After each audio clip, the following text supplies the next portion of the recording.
thank everybody who came out tonight. A great crowd, great turnout. Rock Nation Sports, they jumped into this business. A lot of people said they didn't have a lot of experience, which they didn't, but, I said that they're the type of company that, everything they touch, they're going to be successful because they got the right team in place. They have, the right mindset toward business, and they're successful in everything that they do. So to see them rapidly moving through this sport and making some big moves is really, really, grateful to be a part of, and I'm appreciative to be a part of the team, and it's just an awesome thing to be a part of. So I appreciate Rock Nation too. They did a great job once again. Just to second what Michael said, just thanking all the sponsors. We had some great sponsors for this fight. Obviously HBO, my team, James Prince, Josh Dubin, my coach Verge for getting me ready. Just everybody. I mean, it's a lot that goes into these events. I know it looks like we just kind of come in and make it look easy and then we leave, but it's a lot that goes into this in preparation. It's a lot that goes into it with negotiations, and I'm just thankful to have a good team behind me and to have a good foundation so I can just focus on boxing. As far as the performance tonight, I thought I did a good job. Alexander Brand was not the top guy on my list. I knew he was going to be very, very, very awkward. He's not necessarily, doesn't fight like Kovalev at all. But at the same time, it's a good guy to fight because you have to stay alert at all times. He's a veteran. I had to exercise some patience tonight because I wanted to get him out of there very, very bad. But at the same time, really closing his eyes and swinging for the fences and hoping he lands something. And this is professional boxing with small gloves on, so anything can happen. He caught me a couple times, but nothing that was, nothing that buzzed me or anything like that. But you just got to stay alert. And I was trying to push, but I wasn't able to get the knockout tonight. But I'm thankful I got the win. I'm excited about November, and I'm coming to get those belts. All right. Raise hands for questions, and I'll call on you. Please don't shout out. Seneca, you have cleaned out and dominated an entire division. What type of habits have you cultivated to do so, and how do you maintain them? I mean, I'm working on another division right now, but we did beat a lot of great champions at 168. It took a lot of time, and I was involved in a unique tournament, the Super Six, which allowed me to fight a lot of great fighters quicker than I probably would have. So that had a lot to do with it. And now I'm hitting reset and starting over. So. At 20, it'll be 22 years in the sport this December. I'm a young veteran, and you got to keep finding things to motivate you. And my motivation is to be a multi-divisional champion, to be one of the all-time greats, and to whatever you say about me, you'll never be able to say I didn't fight the best. And that's what I want my legacy to be, and to walk away from this sport at the right time and then try to give back the best way that I can. Congratulations, Andre. You've moved up to 175, had a couple of fights there now. How does your body feel as a full-fledged light heavyweight, and will you be working with Mackie Chillstone in preparation for this fight? I mean, my body feels good. I don't think I can make 168 anymore. 75 isn't easy to make. I'm not doing anything crazy to make it, but it's not the easiest thing to make. Mackie's my guy. I consult with Mackie all the time. We're talking about doing some work for the next fight. But I talked to Mackie this morning. We chatted this morning, and he's just a very knowledgeable individual. I think Mackie's almost 70 years old. If he's not 70 years old, this man gets up at 5 in the morning. He'll show you his six-pack if you want to see it. The man is phenomenal. He motivates me, and I love being around him. I love talking to him. So we're talking about doing something for the next fight. Your ability to work from both stances tonight was incredible. I haven't done that in a while. It was something that I hadn't seen, and so your preparation was that. Did you plan to work both stances, or is that something that just happened to work? My wife, man, she's been honestly, she's been getting on me about it. She's like, "Why haven't you been turning southpaw?" I'm like, "Because, I don't know. You need to probably start doing that more." So we've been kind of talking about it, and then Verge has been pushing me in camp a lot to start doing it. And that's something I did a lot more as an amateur, and even early in my career. And I couldn't tell you why I got away from it. I don't know. But, it's something that's natural. I'm naturally left-handed. Virgil turned me around when I was a kid. So I feel very comfortable from that stance. I have a very strong left hand, and it's something I got to keep doing because it's very effective. Thank you. Hey, Andre, speaking of which, I was just curious if you could talk further about preparing for a guy like Alexander Moran, because to me, he doesn't really resemble anybody else out there other than maybe Sam Solomon or something like that. That's a good comparison. So, can you talk about preparing for a style like his? I mean, you try to get we had good sparring. We had some different looks. I think the key is different looks. You know, we had some tall guys. We had, you know, several guys that were his height that, you know, fought similar, you know, who, you know, were tough and threw wide punches and hard punches. And, you know, you do the best you can to get guys that are compatible, guys that are similar. But it's like I told the HBO crew yesterday, you know, this wasn't the top guy on my list. He's a very awkward guy. I expected actually it to be an ugly fight, and I expected him to be doing a lot more mauling and holding. But I said I have to figure it out. Like a top fighter, you have to figure it out. There's no excuses. Like if I'm fighting a brawler, a short guy, a rangy guy, if you want to be the best, you have to find a way. So we found a way tonight. Again, I wanted to get a knockout. I wanted to stop him. I wasn't able to do that, but I am happy I got another 12 rounds under my belt. Congratulations, Andre, on your fight. Thank you. My name is Tone with T1 Visuals. You think after the Sergey fight, will you still, if you're successful, are you still going to continue to fight at the Oracle, or the rest of your fights are going to be towards like Vegas or the Barclays Center? I mean, I'm never abandon Oracle. You know, I think, you know, we're able to take care of our business in November. We're just going to be in a stronger position. That's all that means, you know. And of course, it's the business aspect of it, but you know, my team knows how I feel about, you know, my hometown and my home area. I'm gonna never abandon Oracle ever, and I never apologize for fighting here either. Won't do it. So looking at some of the younger boxers like Devin Haney, what type of advice would you give them to stay the distance? As far as just their career, I mean, it's, you know, it's tough. I mean, I just try to, you know, give advice if it's asked of me, you know.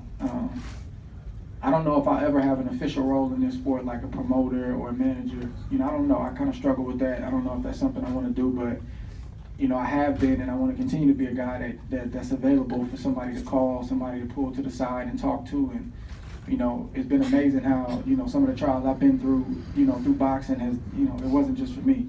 You know, I've had so many people call me, send me contracts, and I'm like, listen, I'm not a lawyer. I can't read this, but I can get it in the right hand. And just ask me my advice because they know I've weathered the storm and got through things like that. So I just try to give advice wherever I feel is needed. You know, I don't try to bombard guys because my way is not necessarily right for them.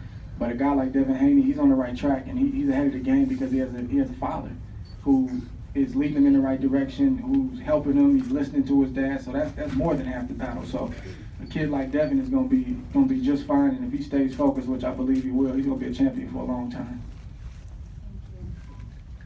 Now, your opponent was extremely wild. He kind of had like a Ricardo Mayorga type of style where he just really, I think he knocked himself down at one point. So, how do you stay defensively responsible with a guy who's just, like you said, swinging for the Yeah, it's mental. It's just staying alert.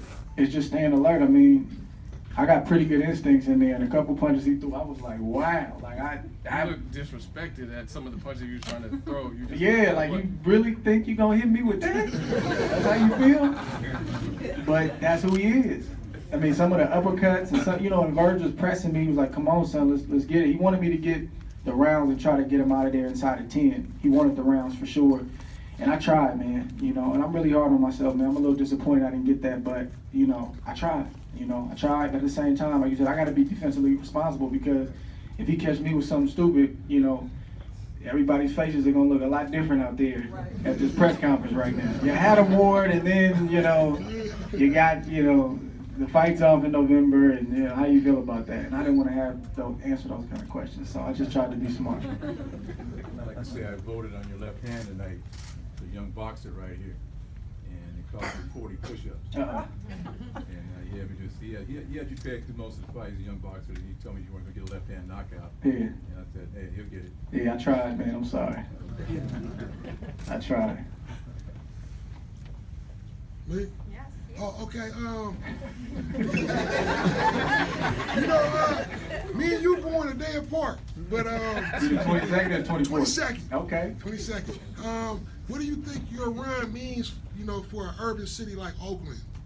Anything is possible. Anything is possible.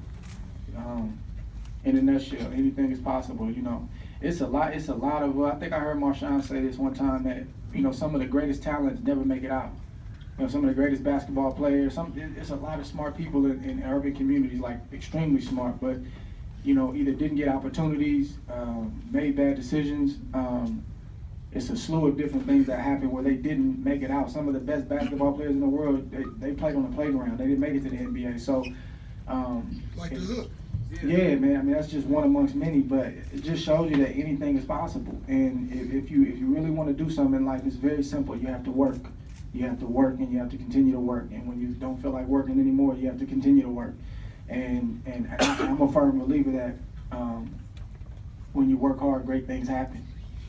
Things fall into place. So myself and many others, man, you know, look at us and just try to pull something from there and just realize that, man, you can take the easy road out and sell drugs or commit crimes and do things that maybe will get you some quick gratification, but it's only a couple ways that's going to end. Stay focused, man. Get good grades. So what if they call you a square? Be a square. Do what you got to do, because in the end, you're going to be happy. I wanted to just make a quick announcement. The attendance tonight was 8,653.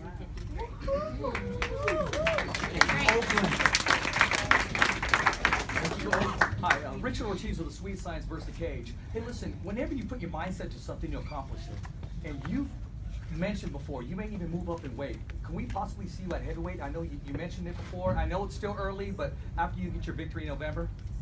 Man, I would love, I mean, you know, that's obviously a dream. I've talked about it. I can see that happening, but obviously, you know, like you said, first things first.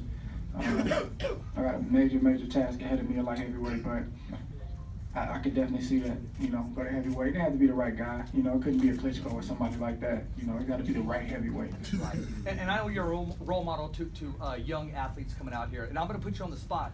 Kilo Madera from your area, and Yeah, also Joe my boy. Smoke Show. Yeah. They're fighting September 10th. Who do you have and why? Oh, man, I can't pick that. I like both them guys, man. And I'm kind of mad they're fighting, too. I sparred with both of them to get ready for this fight.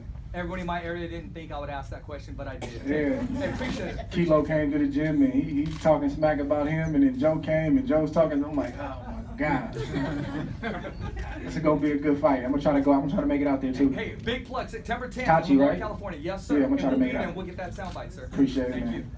Congratulations again on Thank your you. win. So you've had 2 fights, both led by heavyweights. You look good in both. How important is it on November 19th to make a very emphatic statement in beating Sergey Kovalev to claim domination or to claim to ascend? Yeah. I mean, you could say that I've accomplished enough where no matter what happens in that fight, my legacy is set. And I think that's the reality of the situation. But that's not how it's going to be viewed. You know, this is a career-defining fight. That's the kind of pressure that I put on myself. There's no reason why I shouldn't be able to get that task handled. And that takes nothing away from Sergey Kovalev, because he's everything that people say that he is. But this is Sugar Ray Leonard, Tommy Hearns all over again, where it's 50-50. Who's going to rise to the occasion? That's what my father used to say. And, you know, I plan on doing that. It's going to take a lot of work. But I'm willing to go through whatever I got to go through to get where I'm trying to get. Andre, you're an old school fighter, and I always feel like no one ever gives you the respect for the Chad Dawson win. You got that one. Is Sergey to you kind of like the old school mentality, that real big fight that you were alluding to, for all the old guys to take on? Yeah, it's a new age in boxing, kind of based on how the monopoly board is set up with managers and certain promoters and different things like that, and that's fine. You know, I'm all for guys, you know, getting paid more money and maybe taking less risk, because typically it's the other way around. They're taking heavy risk and not getting compensated equally. So, you know, there's a place for that. And then there's a place for guys saying, okay, you know, get the money right, and I fight the best guy out there. So I'm not saying I'm the toughest guy on the block. I'm just trying to do my part. This is my race, and I'm trying to finish my race and finish it strong. And I'm trying to be great, man. You know, some people say, oh, you're already great, but I don't look at it like that. You know, I have a lot of work to do, because when I'm finished, I want to look back and say, man, I didn't waste a day. I didn't squander a fight. I didn't squander a training camp. It's a tough business, man. I've been doing this 22 years. It's a long time. That's a lot of training camps. That's a lot of miles that I've ran. That's a lot. So when you get it going to a fight like in November, it's not just,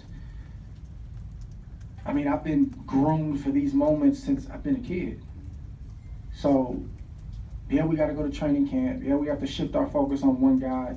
But this is what I've been groomed for. This is what I've sacrificed for all my life, to be able to be that guy in that moment. And that's what I'm going to be working toward.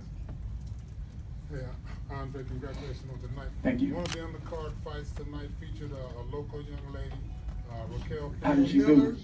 Could you give us a comment? She won? Her Okay, thoughts on yeah. her fight? Can you give us some thoughts about her? I didn't see it, but I'm so happy she was on the card, though. I think she was a late addition. She was.